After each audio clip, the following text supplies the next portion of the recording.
Before history becomes ink on a page, it is breath in a chest in the day you are about to enter. Did not rise with warnings or sirens. It rose with soft light slipping through curtains with kettles, warming on stoves with people believing they had another ordinary stretch of hours ahead of them, yet by nightfall the same. Sun would look down on a world that felt older, sadder, and forever divided into before and after. Morning unfolded gently across the city like a familiar song no one truly listens to anymore. Pale sunlight touched rooftops and slid down walls into rooms where alarms buzzed, and hands reached out blindly to silence them.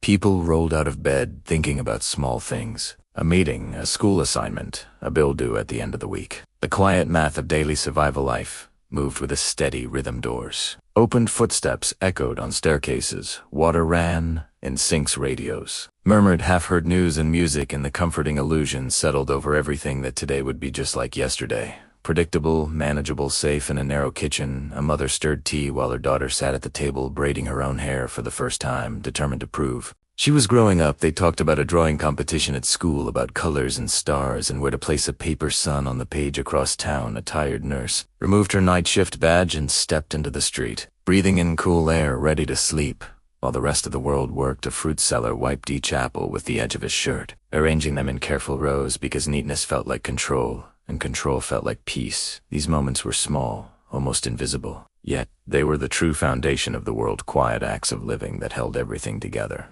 Traffic began to swell, engines humming like distant bees, buses sided stops, swallowing passengers who stared out windows with unfocused eyes. A young man in headphones imagined a future apartment with a balcony for his mother. An old woman on the third floor of a worn building watered plants, lined like green soldiers along her railing, whispering to them as if leaves could listen. The city breathed in and out, unaware that the air itself felt different. Heavier somehow, like a held breath that refused to release. Birds resting on wires lifted at once, wings beating in sudden confusion. A dog barked. Then another. People paused mid-step, sensing something they could not name, and then the first sound came. A deep, tearing roar that did not belong to morning. It rolled through the ground, up through bones, into chests. A vibration more than a noise. Conversations snapped, eyes widened, cups fell and shattered, and for one suspended second, disbelief held the city still. The second blast followed, sharper. Closer. Glass burst outward from windows like fragile rain. Alarms began screaming from buildings. Cars cried with horns,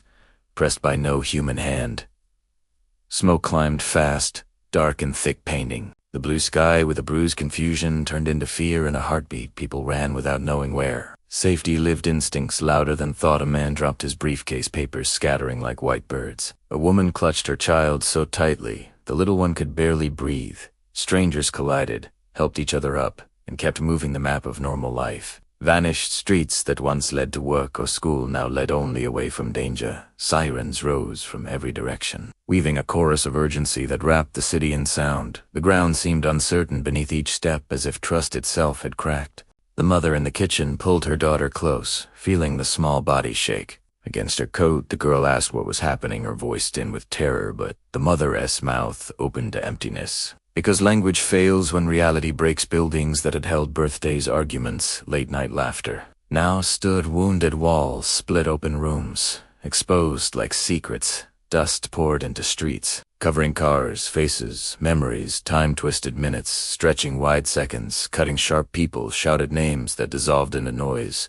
Phones appeared in trembling hands, calls placed again and again. Hope traveling through signals that often returned only silence. A father whispered, "Please answer," to no one. A brother ran toward danger, 'cause someone he loved might still be there. Fear moved through the city like a storm, but inside it sparks of something brighter began to appear. A delivery driver left his vehicle in the middle of the road, keys still in the ignition, as he ran to lift an injured stranger whose leg would not hold weight. A teenage boy pressed his hoodie against a wound, trying to stop blood. He had never seen so much of before. An office worker with shaking hands guided children into a doorway away from falling debris. A firefighter stepped forward into smoke thick enough to erase. Side breath, heat stinging through protective layers. Fear lived in his chest. He did not know who waited inside, only that someone did, and that was a reason enough. Others followed, faces, hidden names unknown, bound by a simple choice not to turn away. The air tasted of metal and dust, each breath a struggle, yet people kept moving toward one another, not apart. Under a collapsed wall, a faint voice called out, "Help me," barely louder than breath, and rescuers dropped to their knees. digging with bare hands, when machines could not reach every stone, lifted with desperate care, silence falling between efforts as they listened for life when at last the survivor was pulled free, blinking into harsh light. A sound rose from the crowd that was not quite a cheer, not quite a cry, but something deeper. Relief and sorrow braided together. Strangers embraced, tears cutting clean lines through dust on their faces. In a day ruled by loss, one saved life felt enormous proof that hope still existed somewhere beneath ruin. Yet not every search ended with movement. And that truth settled slowly, heavy as nightfall. Names began to circulate, whispered, confirmed, denied, and confirmed again. History would later shape numbers into reports, but grief spoke another language. Empty chairs at dinner, shoes left by doors, messages forever unread. As daylight faded, the city looked unfamiliar. Streets once loud with engines now carried a stunned quiet, broken only by distant sirens and the soft murmur of voices. Televisions glowed in dark rooms. Neighbors gathered around screens, hands covering mouths, eyes wet. People wept for strangers, because suffering that vast spills beyond borders. Candles appeared in windows, on sidewalks, tiny flames pushing back against a darkness too wide to defeat, but too cruel to accept without resistance. In hospitals, corridors filled with footsteps. Doctors and nurses moved with relentless focus, exhaustion hidden behind steady hands. Volunteers arrived carrying water, blankets, food. Blood donors lined up, sleeves rolled, not asking who they might save, only offering what they could. Chillin asked if the world was ending.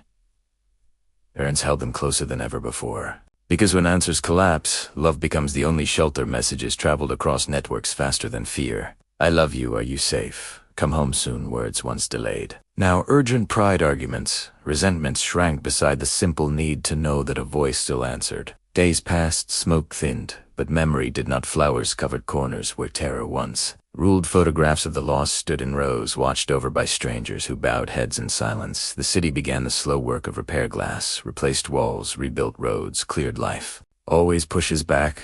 Green shoots through cracked earth. Shops reopened, schools filled with sound. Traffic returned, yet nothing was exactly the same. Those who had run through dust now carried an invisible weight, an awareness that ordinary moments are miracles. Wearing simple clothes, they watched sunrises differently, listened to laughter more closely, forgave faster, held hands longer, because they had seen how thin the line is between routine and ruin. Survivors told their stories not to reopen wounds, but to keep truth alive, to remind future years that behind every headline are human breaths, human dreams, human unfinished sentences. Years later, the old fruit seller would still wipe apples with quiet care. The nurse would pause sometimes before sleep, hearing echoes that time never fully erases. The girl who once spoke of colored stars would grow up with a deeper understanding of fear and courage, living side by side. The firefighter would continue, walking towards smoke, carrying both pride and ghosts, yet through all of it a lesson remained carved into hearts that day. Cruelty can shake buildings, but kindness holds people up. Destruction can roar, but compassion answers louder. History called it one of the darkest days. And it was yet within that darkness lights appeared in human hands and choices, made in seconds, in strangers lifting strangers. The sun rose the next morning as it always does, calm, golden, and different, but the people who watched it rise were not the same. They carried sorrow, yes, but also a fierce tenderness, a knowledge that life is fragile as glass and precious as breath, that love must be spoken now, not saved for later, and that even when the world trembles, even when fear walks openly through streets, the human heart, cracked but stubborn, still chooses to shine. And in that quiet, stubborn light, humanity finds the strength to stand again, to rebuild, to remember, and to keep living despite everything that tried to make it stop.